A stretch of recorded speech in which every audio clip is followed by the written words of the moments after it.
Hi guys, and welcome back to this week's episode of Let's Chat Ethics. I'm your co-host Oriana. And I'm your other co-host Amanda. So on today's bonus episode, Amanda and I have a really incredible guest joining us, and we're both very excited as this is our first ever guest on the podcast.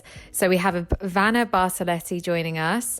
Now, Ivana is the technical director of Deloitte and is the founder of Women Leading in AI and the author of the incredible book An Artificial Revolution. So Ivana, I'd love to pass it over to you, and I'm sure you can give yourself a better introduction than I can. Thank you so much for being here. Well, thank you so much for having me. My name is Ivana Bartoletti, and in my day job, I work on privacy and data protection and by design. So what I do is I help organizations build the right approach to privacy and data ethics and security, especially when it comes to using machine learning and big data analytics. So that's my day job. But outside my day job, I'm also the founder of an organization called Women Leading in AI, which is an international network of women, but not just women, but led by women, advocating for ethical AI and responsible artificial intelligence and politics and policies to really govern the use and deployment of AI moving forward. And I've just authored An Artificial Revolution on politics, power and AI, which is a journey into the politics and geopolitics around data, accumulation of data and artificial intelligence, all of that from a feminist perspective. So I actually started reading the book. I haven't actually totally finished it yet, but even from the beginning I got quite excited because it was just in the introduction, I think you mentioned how systems like, the virtual assistants like Alexa and stuff are sexist, and that was what my work is about. So I'm doing a PhD in natural language processing, and specifically on systems like Alexa and Siri and how we can make them more feminist, I guess. So I look at how they respond to things like sexual harassment, and I'm trying to find sort of more assertive or better ways to do it. So that was super exciting for me to read in your book. I was like, yay. That's really good that you're doing that. I mean, you really need to share your work with the Women Leading in AI, because I think you're completely right there. There is a problem there are two separate issues here. One is around the language and how they respond, and that's very important. And until not long ago, if you asked one of those machines, if you asked one of them, if you said to them, you are a B word, they would respond to you saying, you make me blush, which is really bad, but so that is one thing. The second thing is their names, the fact that they tend to have female names. But the thing that I find more disconcerting is how both the language and the names, they are associated with a sort of figure that is not there to challenge you. It's just there to obey to you and to do what you want. And then, I mean, the problem that what I find quite disconcerting is that you have this younger generation, especially young boys growing up, shouting at these female voices, and this is that must have a huge impact in the way that they're growing up and they see women. But yeah, so it's really good that you're doing this work. Yeah, we had excuse me. As one of the first studies I ran during my PhD, I actually went through and essentially sexually harassed a lot of these systems. But because I wanted to do it in kind of a systematic way, I also included these chatbots that are actually porno chatbots. So the whole point is to have sexualized conversations with them. And I was hoping that they would be an example of what definitely not to do when somebody's sexually harassing you, which would be to encourage that. And what was funny was that, well, funny in a way, those were the only chatbots that ever said, please stop sexually harassing me. Seriously? Yeah. That is so interesting. Incredible. Yeah, it was kind of depressing. But yeah, very depressing. Yeah. But yeah, it was an interesting study. But if you think, I mean, there are people who studied this much more than I have, but if you think about, for example, the whole industry around sex robots, and I mean, and how heated the debate is around that as well. I mean, there are people who actually believe that it's not a bad thing because it can reduce the reliance on real prostitutes, and which to me, any sex robot is just a legitimization of rape, really. The fact that so it's seriously, there's an issue. I mean, I talk about that in the book, and brothels made of dolls, and there's a couple in the US, and there are a lot in Japan, but those are all conversations I think that we need to have before we just let this arrive and take over, really. Yeah, I think it's such an interesting area, because I tried, in my PhD, I'm trying to argue that there's some kind of like morality that we need to consider when we decide on the responses that Alexa and stuff are going to have. I had to read a lot of literature about sex robots and virtual child pornography, which certainly made for some interesting Googling time. And I read that, some of these sex robots, they have a, what's the word? Frigid setting. So you can buy a sex robot that is frigid. And that's just, if there is anything that's legitimizing rape. Exactly. Yeah, it's really disconcerting. I mean, there are some amazing people doing research in this field, and it's and it's something that we need to talk about. I'm very troubled by the humanization of machines. In general, that is something that I find really troubling. The fact that we are creating these objects that resemble human faces.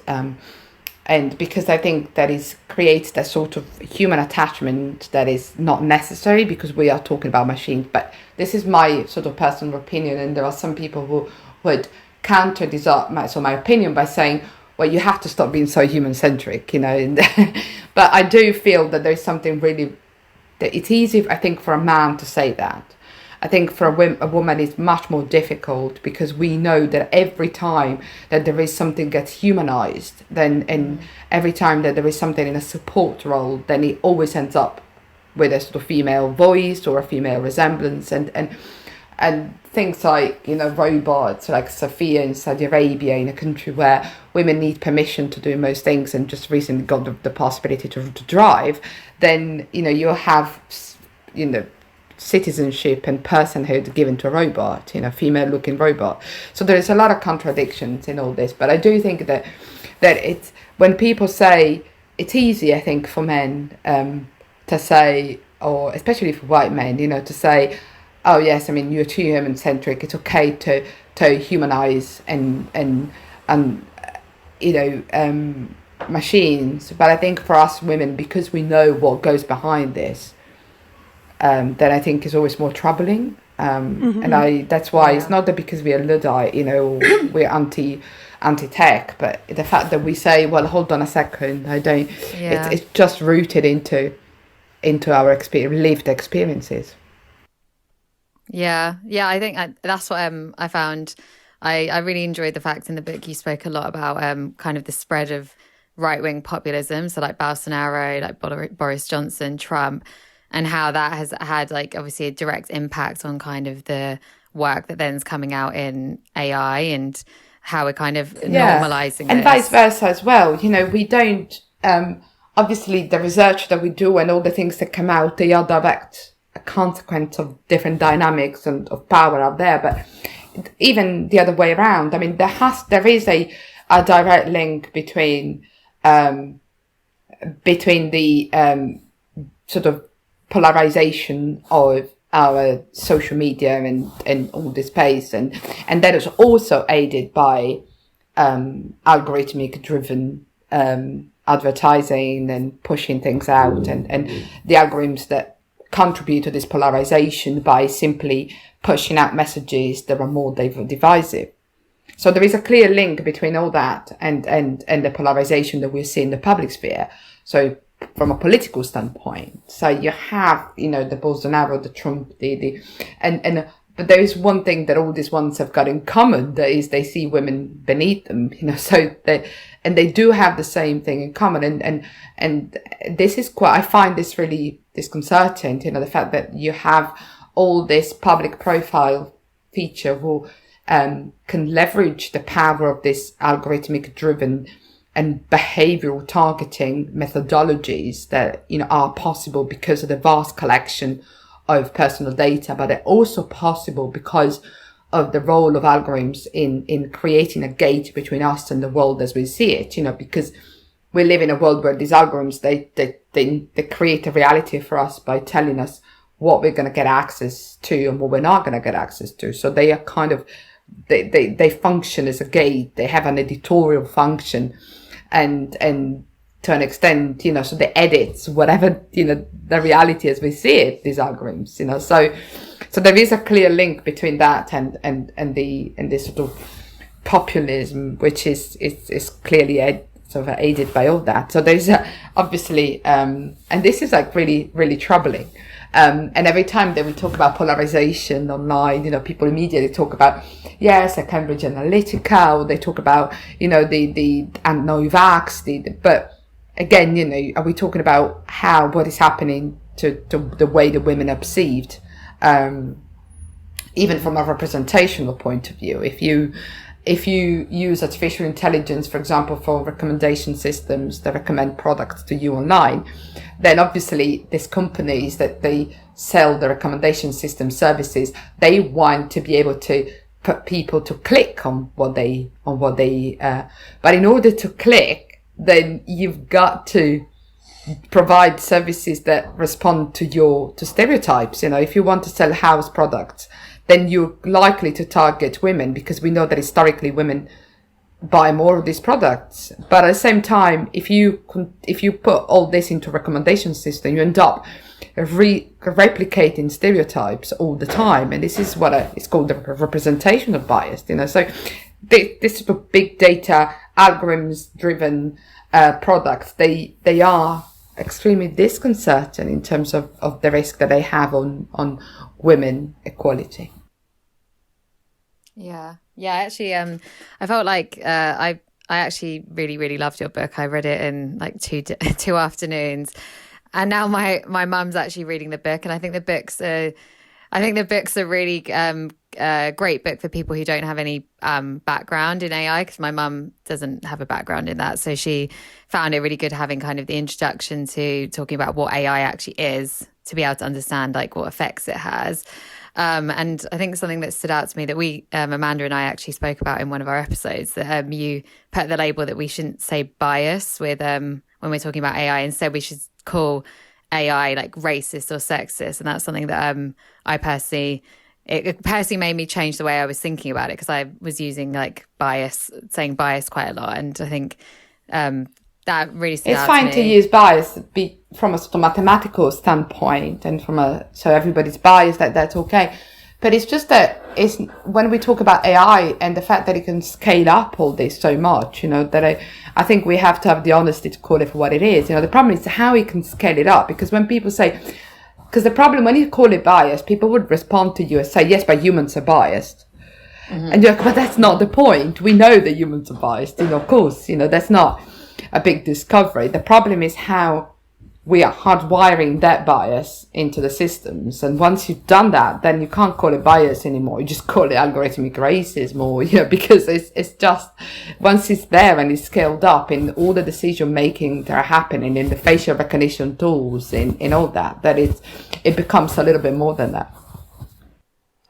Yeah, I think probably also, I feel like probably most people have an aversion to being labeled as racist or sexist. As soon as somebody is like, that's racist or you're racist, people tend to get very defensive. So I wonder if actually explicitly saying that AI is racist or AI is sexist might encourage companies and other AI practitioners to take more ownership of that and make sure that they're trying to fight that instead of just saying, oh, well, yeah, it's biased. Yeah. I mean, it's an interesting one. And also, the problem that we always have is that in reality, it's not the machines who are racist, it's us. So it's society, machines are just machines. They're produced by humans.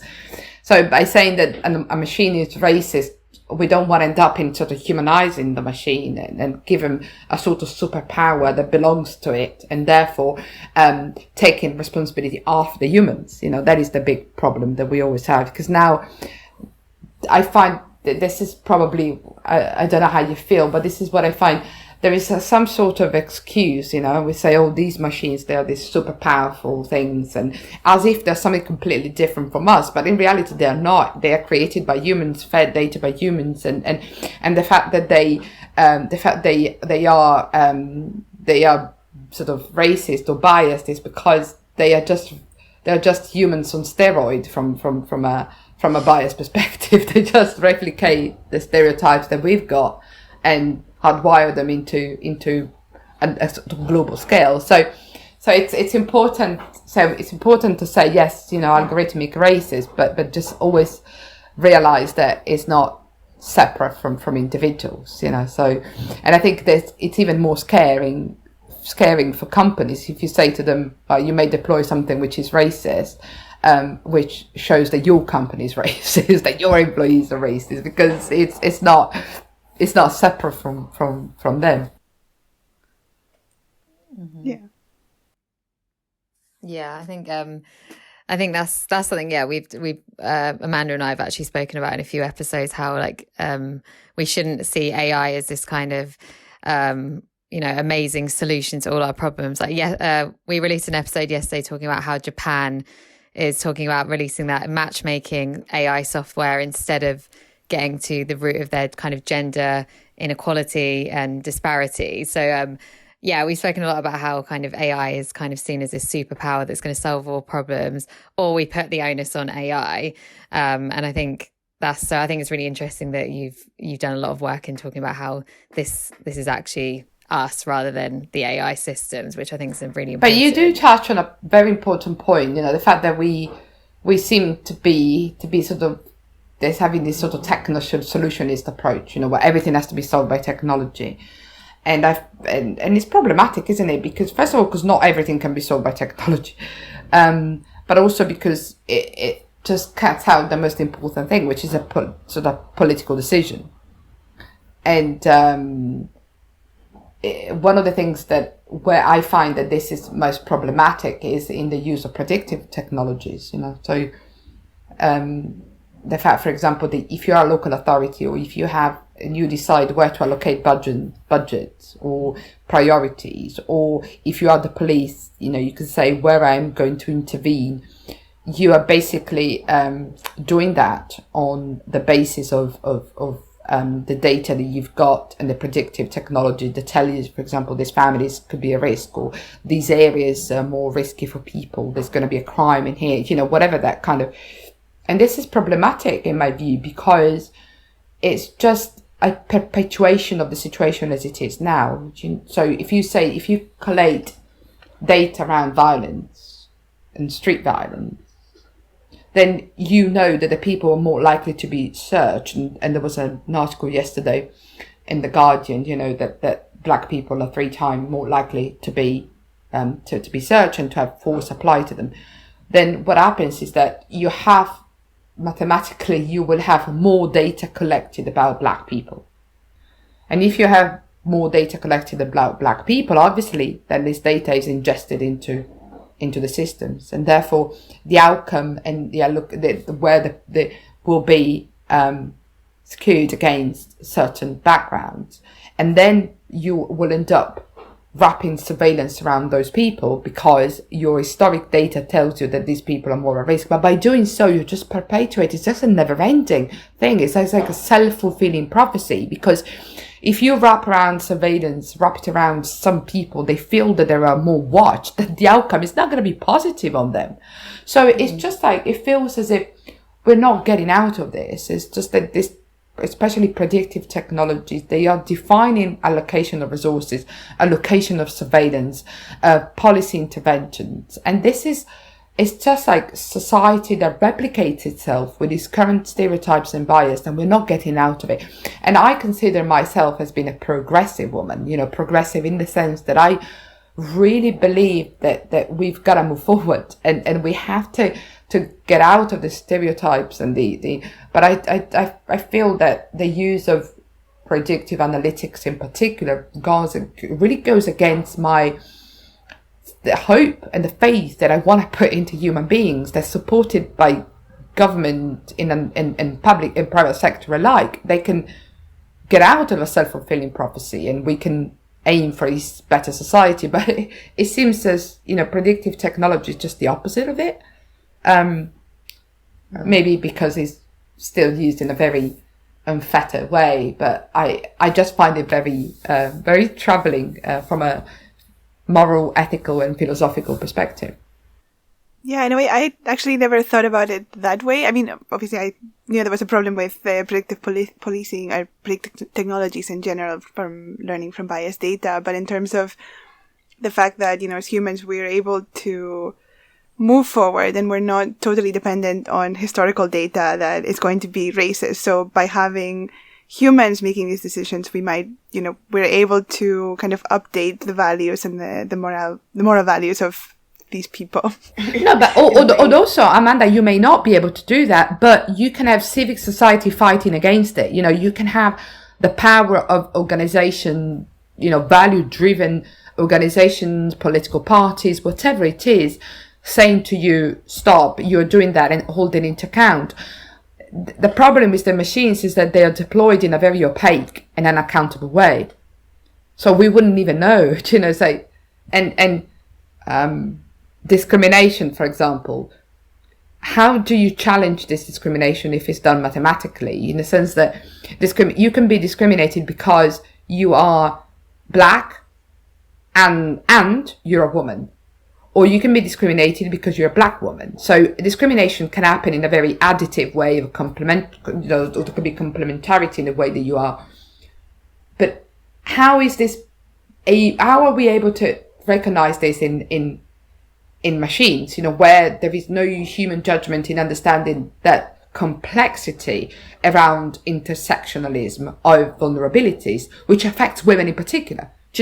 I think black women are massively discriminated compared to others, and the intersectionalism, which is often completely forgotten, is how at the time where we're just familiarizing with it, and also thanks to powerful movements like Black Lives Matter, and at the time where we are familiarizing with this are lost, we are familiarizing with this intersectionalism, then it feels as if there is no room for nuances in the machines. But I mean, I'm happy to be proven wrong, but I just feel that the power of history has been to disentangle ourselves from stereotypes, thanks to the power of civil society actors pushing for legislation.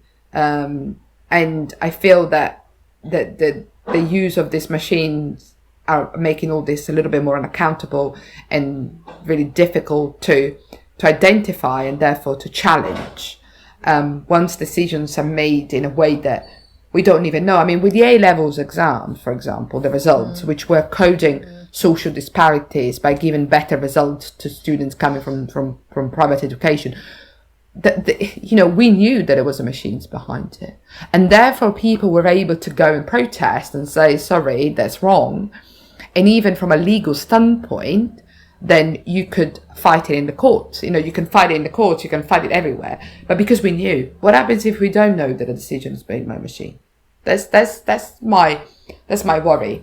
But that's where I see the answer being very much around informing people, and so that's why I wanted to write a book which was simple and was easy for people to understand and master.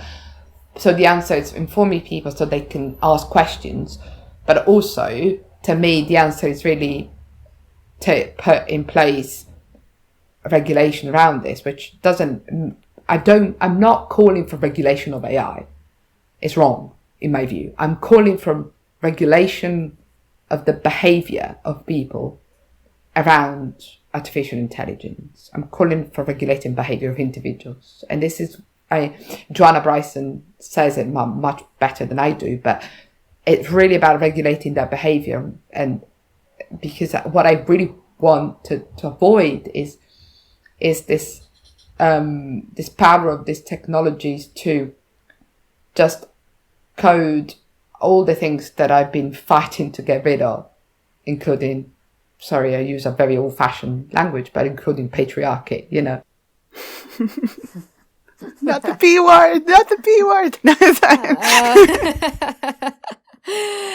oh my goodness. No, it's so true though. I think that the problem up to now we've seen is that not many people know what's happening behind the scenes, and it took obviously like the Black Lives Matter movement this summer to actually make a lot of big companies then decide to not sell facial recognition to police forces. But had maybe that not have happened, a lot of people didn't really even know that facial recognition was being sold.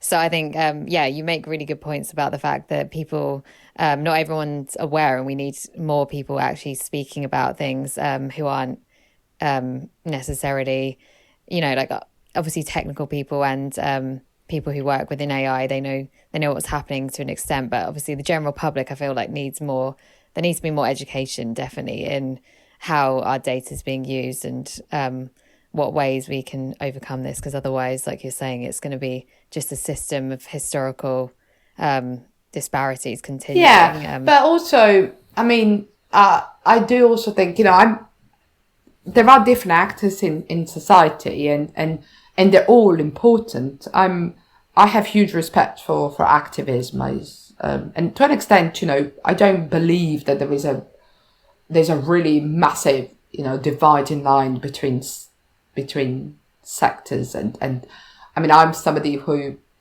I work for in the private sector for a corporate company, which I think it's great at holding organizations to account on this, and that's why I work there. But I think honestly that I have massive respect for activists. I have huge respect for tech workers, especially in the US, who over the last few years have had the real courage to bring to light a lot of things that were happening.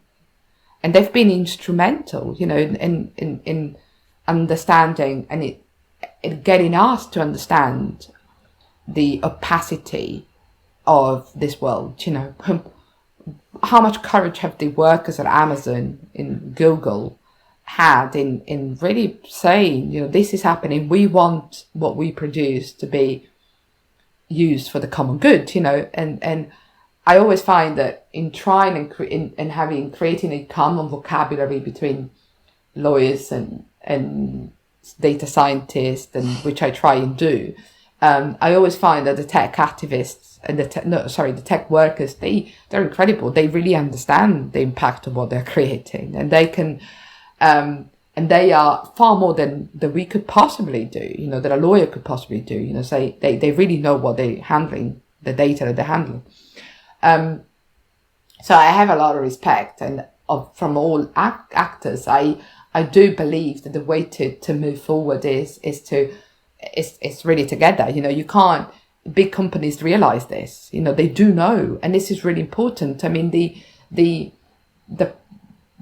big companies, they know that they have to be more ethical. They know that they know that, the GDPR, for example, on empowering users has been good for everybody, and they know that there is a cutting edge for companies who can create products, innovate, and do it in an ethical way. It's not, yes, of course there is a risk of ethics washing. Of course there is a risk for consumer empowerment and users empowerment from a privacy perspective to be in the smoke screen. But in reality, consumers are not stupid. We will know when something is done with the best interest of mind, in mind.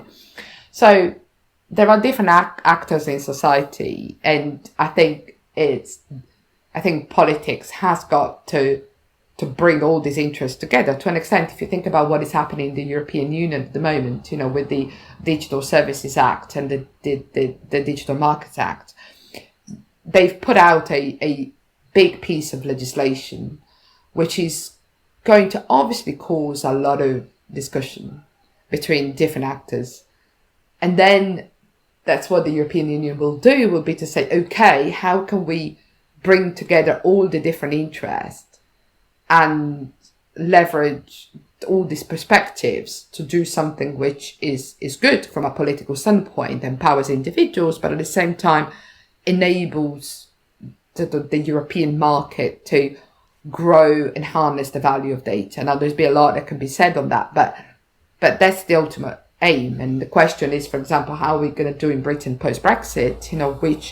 How are we going to do something similar? How are we going to bring together different elements to grow? Which it doesn't mean that we have to become a wild west of with no regulation, unfettered data sharing and whatever. But how can we actually grow by bringing together all these different interests? That's a very important political debate that needs to happen.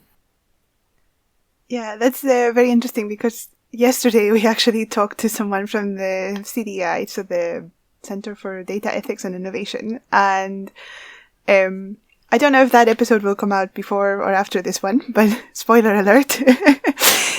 And one of the questions we asked was how did Mark, who was the representative, how did they think the UK was going to fit into the AI ethics spectrum after Brexit, and how could it keep up being a leader in it? And one of the things he said was that maybe the UK would become a leader in the industry of AI ethics in terms of like consultancy firms, etc. And I had this big question of what's actually going to happen in terms of legislation in the UK when it comes to data and AI in general, I guess. Yeah, I mean, it's an interesting one because it's hard to know. I mean, what is important, I think, to recognize is that data protection standards are aligning at global level. And so you can't escape from that, so you can't escape from the fact that there is an alignment of data standards from sort of California, perhaps eventually in sort of federal law in the US, but now you have new updated legislation in Canada, in Brazil, in New Zealand, and obviously a lot of this, and in China, and a lot of this mirrors the GDPR. So that's why people call the Brussels soft power, But in the UK, we have a national data strategy, which is very much on the pro-growth digital ecosystem, very much related to data sharing, which has raised some eyebrows because it doesn't, according to some people, doesn't really recognize the complexity around data sharing that are very powerful at the moment in the European Union. And this has landed in a very complex juncture because there is a discussion about adequacy status, which is, can companies from the EU share data with the UK, which is very important, especially when it comes to artificial intelligence and data analytics. So it feels as if there are two different priorities, from the UK and the EU in terms of data, but it's just perceptions or not. We don't really know. It depends on what the UK will do later. So it's an interesting one if the idea that we could be leaders in the space of AI ethics from a sort of consultancy and we do have, for example, a lot of work done by the Oxford Internet Institute, and there's a lot of it's been happening. So it's an interesting one. It's to sort of what would be the sort of post-Brexit scenario, but I don't think you can. You can decide that you want to innovate on data, but at the same time, you can't forget that there is a global alignment on data protection. That in fact, it would be really good to replace data protection with protectionism, and really having an alignment at global level of data standards so that companies can really feel more free to share data because the standards are aligning. That would be really important. Digital protectionism is always a bit tricky because it's always dangerous in my view, for example, from a human rights perspective. If you have all data in one place, then how can you make sure that that particular country is accountable? But yeah, there's a long debate that we need to have on that, I suppose, in the UK in terms of future development. Yeah, it's such a complex issue, and I think education is going to be really important, because I think a lot of people don't really understand just how much can be done with data and how important your data is. And at the same time, a lot of what's nice about living in the world today is all the conveniences that we have, but a lot of these come at the expense of sharing a certain amount of data, and you need to be able to... Oh, but not necessarily at the expenses, I think, I think people have realized with the pandemic in particular that we're so interconnected and independent. And they've also realized that, well, actually, science can do pretty marvelous things, like coming up with a vaccine. And the fact that a vaccine is being produced in Germany by 2 Turkish immigrants, and then there's been Oxford vaccine, and then you've got, the fact that all this is possible is also because of globalization, So I think in immigration as well, as much as people don't like it, but it's true, it's so I do think that people have realized that there is something about being interconnected in the world, which is going to be hard to take away from people, apart from the no-vax movement. But there is a sense that science can do good things when we are all fighting for the same cause. So I wish we were able to hold on to that feeling and translate it to something else and say, well, what does it really mean? For example, in terms of sharing data, it means that it doesn't have to be either or. It doesn't have to be, either share data or privacy, because honestly, we do have pretty good technology that would enable us to do both, and I'm not talking about anonymization, it doesn't mean anything in itself to me. But I'm talking about things like really innovative privacy enhancing technologies that we can use, where you could say, if Britain really wanted to lead in this space, what I would say is, okay, we're going to invest in these privacy enhancing technologies, because at the moment, not many people can use them because they're very expensive from a computing power perspective. So it's like using a computer from the 1940s to do something in 2021. So, that would be a good strategy to say, we don't want to have this dichotomy between privacy, data protection, and the benefits of using data. We can have both. So we're going to invest in this. That is a fantastic way of growing the economy, is really investing in privacy enhancing tech. So I don't think it's at the expense of, I think, I think it's at the expense of right now, and you're correct. But I think that maybe the key for the future is to say, how can we avoid that, and make privacy enhancing technologies available to everybody. Plus, I do think that this is the time where we need to have different infrastructure to hold data. Can we experiment with data trust, data cooperatives? The Data Governance Act in the EU talks about data altruism, the idea that you share your data, which is a good thing. But I wonder whether we could just have different infrastructures, so that I can, for example, say, I want my data to be used for this and this and this, but I haven't got the time to go to every single process, So I actually have a trust that does that for me. Share data on the health sector, on this sector, and I just have got my sort of preferences set out, something like that. But we've got to innovate, I think, in this area. No, that makes sense. What were your thoughts on actually the digital contact tracing? Because I know that brought up a lot of debate about privacy and people sharing the data, and I think that's this year especially, people who maybe weren't as concerned about data before suddenly were like, oh, actually, I didn't really like the idea of the government tracking where I'm going. Whereas some people took on the view of, oh my God, it's amazing because obviously it can, help us, and it's sharing data for health reasons. What were your thoughts on digital contract tracing? Yeah, I mean, First of all, I'm not really surprised that some people are really concerned about their data because we've seen some pretty terrible behaviour from state actors and private actors, but state actors over the last few years. So if you think that research data was then used to manipulate elections, a lot of people are like, well, what is location data going to be used for in the future? If it's collected now, what is this going to be used for in the future?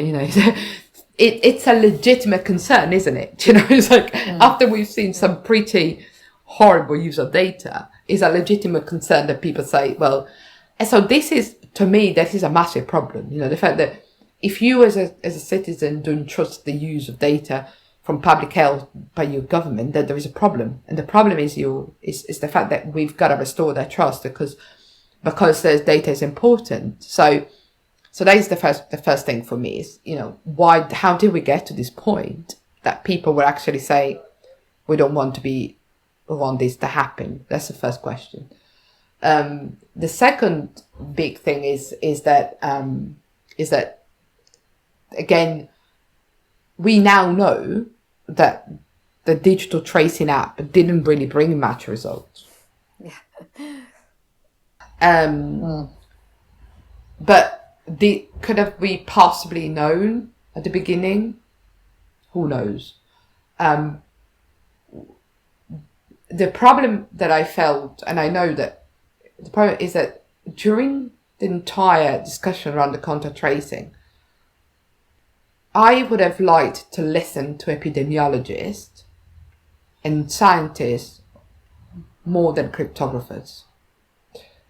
The reason why I'm saying this is because, yes, of course, I am a big fan of privacy and security.